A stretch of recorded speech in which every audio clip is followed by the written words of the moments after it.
Welcome, Virgo. Thank you for joining me for your monthly forecast for April for the Sun or the Ascendant. If you've yet to subscribe to my channel, I'd be very grateful if you did now. This month begins with fantastic news for you because Mars, the planet of action, but also of power, moves right to the top of your scope on the very first day. This is an opportunity for you to assert what you want over the following 6 weeks, through to the middle of May. Now, Mars is an uncompromising influence for sure, so if you are strutting your stuff with a greater assertion, you could get some reactions back from that. But if you are wanting to up your vibe, you're wanting to attract more recognition for your talents, or to apply for jobs, or showing a much more goal-orientated approach, then Mars in this location is actually a real ace for you. So embrace it. Now also, the Sun is in a very psychological location, the sign of Aries, but there's a new moon on the 5th. This too can be very good to transform your deepest thinking about what you want from life, and in a more practical context, your longer-term finances or any you share with anyone else. Now, your ruler Mercury is not particularly happy in the sign of Pisces. It's in detriment, and also last month was battered by that retrograde. But you know, by the 16th of this month, it emerges from shadow and ironically moves on the following day into the sign of Aries. But Venus is in the sign of Pisces too. They're broadly together, and they're not in a conjunction, but the energy between them, I think, will be a sort of faint heartbeat. But Venus on its own, being in Pisces for you, is a very idealistic location, and it can bring greater harmony to bear. And it can also temper perhaps the more strident extremities of Mars being in your 10th house. And Venus is in the sign of Pisces and through until the 20th. So that's a great opportunity for your love life. But of course, you may be thinking, but hey, Patrick, I've got Saturn, the planet of restriction, in my sector of romance, or romantic expression, the 5th house, and this is true. You also have Pluto there, as you have since 2008. And the two from the 5th are very closely together, about 3 degrees. And Saturn, in its particular transit, is in fact in opposition with the North Node in Cancer for the whole of the month. What does this mean? I do think it suggests you can't be too idealistic about your love life. So Venus being in Pisces initially, and then once it moves into Aries, can certainly give things a much sultrier, passionate and more intimate vibration in the last 10 days of the month. So it's all good stuff as far as Venus is concerned.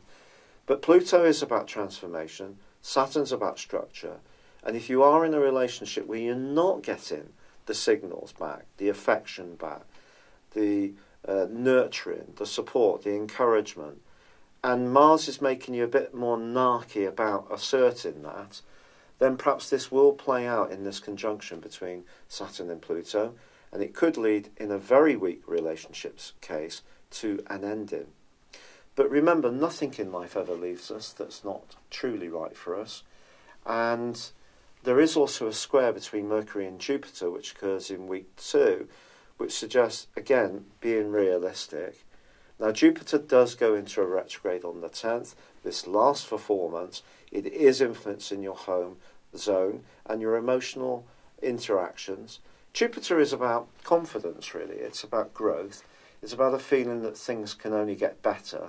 And that's a lovely thing to have in the 4th house, because, say, you're wanting to add to your family, or you're wanting to change your home or move, then Jupiter's influence through to the 6th of, I beg your pardon, I think it's the 3rd of December of this year, can be really awesome. But this retrograde is something you should be mindful of. In other words, if there are changes that you're thinking about in those ways, then do factor in there can be some delays, or just the energy or the impulse behind it doesn't have quite the same potency as would be ideal. Now, once Mercury comes out of shadow on the 16th and switches on the 17th, I think really what the message here is, it's not what people have been saying to you that really counts, it's what they really mean. And this is where your natural analytical skills can serve you so well, because you can drill down in a more penetrative way in the last half of the month with Mercury's help to understand people's motives much more clearly. Now on the 19th there is a full moon. This full moon occurs in your sector of everyday resources. So for the following couple of weeks, not the greatest of times to splash out on things that aren't absolutely necessary. So discretionary spending is probably something you may want to just calm down. But equally, if you are involved in any kind of shared financial relationship, this can be up for review.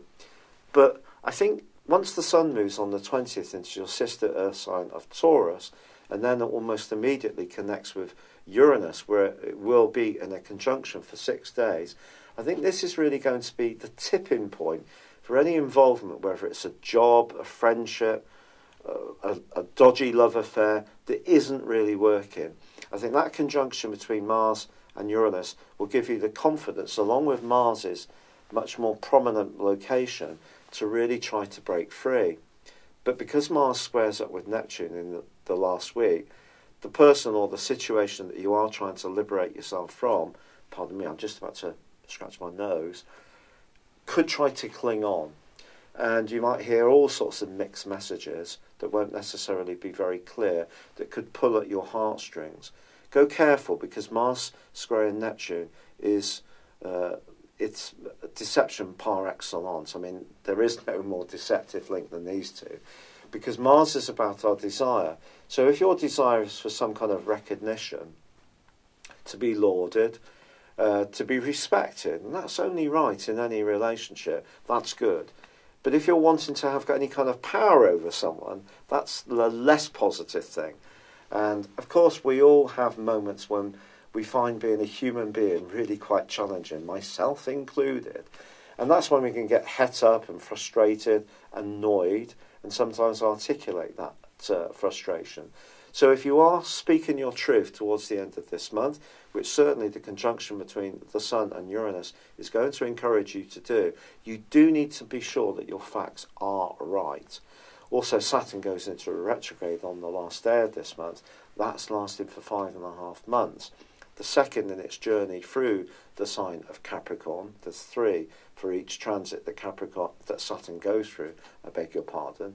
So you can see there is a lot of possibilities for you this month. And also, with both Mercury and Venus moving on the 17th and the 21st respectively into Aries, the more enterprising and entrepreneurial side of your nature can be boosted. And just because there is a bit of a handbrake being applied to your creativity in the conjunction between Saturn and Pluto, doesn't mean to say you shouldn't try. It just means if you do take on a challenge to start your own enterprise or make more of a talent, then it's just going to be something you're going to have to really work for. But nothing with Pluto tends to come particularly easy. You know, if the transformation is positive, we might have to free ourselves from something that's been in our lives a long time. That can be painful, or painful for the person we're freeing ourselves from. Or equally, we can get into a situation which is full of rich promise, but we still have to apply ourselves and be very committed. But you know, that's where you are absolutely your best, because your commitment is second to none. And I think generally this month can be extraordinarily positive for you, especially for being a bit more free-spirited from the 20th, being a bit more in the mood to be a bit bolder, a bit more risk-taking. It actually can give you an enormous buzz, particularly if you break free of something that really has served its time. And it's time for you to let it go and embrace something that's better for your future self-development. If you've never had your personal horoscope produced, or it's some while, or it was just a very basic understanding of your natal horoscope, why not let me do it for you once more, or for the first time? If you have a character analysis and a 12-month horoscope forecast, please see the link beneath this video. I will give you a 30% discount. But my personal horoscope forecasts are really different because they use directions. This is where we take your natal horoscope positions and advance them forwards by 1 degree for every year of your life. Every planet, not just the sun. The only planet it doesn't really work for is the moon. But then we look at how those directed positions interact with your natal horoscope and also the moving planets now, transits. It's breathtaking. It's quite astonishing how much insight this can give you to manage your moves in the here and now. Because essentially, we are all an evolving story. We're not fixed. We're moving all the time. Some people say leopards never change their spots. Well, it's true that some people are more rooted in tradition and the conditioning that they developed early in their lives. But for us, people who are more interested in being open to personal development, the opportunity to evolve is really enriching, and this information can really open that up in a breathtaking way for you. Why not try it? But for now, it's been a pleasure being with you. Good luck. I'd love it if you would like or comment on this video. But for now, thank you. Hello, thank you so much for watching my video. I'd love you to join me at my Horoscope Ace app. You can find this at www.horoscope-ace.com. You can use it through Android, iOS, Apple or Facebook. Check out your ascendant or your moon sign or download your free birth chart.